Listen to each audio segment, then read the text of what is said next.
I was an elementary school teacher for 16 years before I had my twins.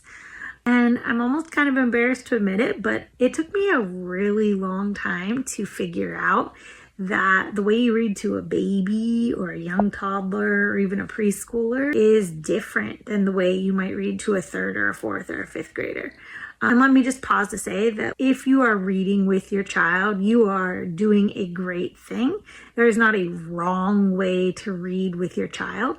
And there's all kinds of research that shows that children who are read to frequently have better vocabularies and have better reading comprehension as they move through elementary school and just have better educational outcomes in general.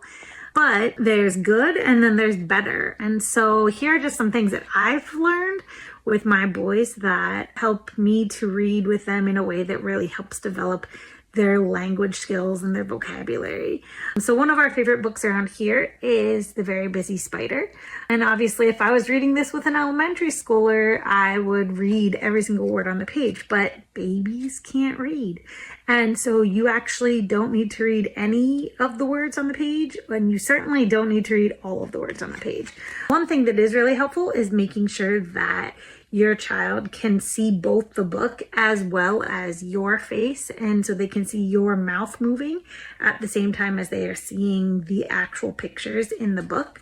So if I was reading this with a child who was maybe 6 to 12 months of age, I would just really look at a picture and say, oh, the sun, I see the sun. Can you point to the sun?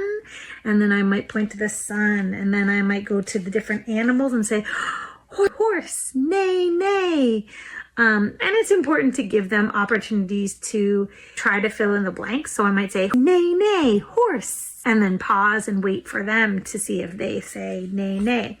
I could also pair this book with a song like Old MacDonald Has a Farm, and I could sing the song as I show them the pictures of the different animals. Now that my boys are closer to 2, one of the ways that we read this book is I read what the animal is saying, but I pause so that they can fill in the blank. So I say something like, neigh, neigh, said the, and I wait for them to say horse, right? And this is a book we've read a lot, so they know the animal names, but I can pause and say, neigh, neigh, said the horse, or even sometimes I just show them the picture and they start saying the animal name, so then I read the rest of the sentence, said the cow. But I honestly, even though this book is about a spider, I don't really talk about the spider all that much.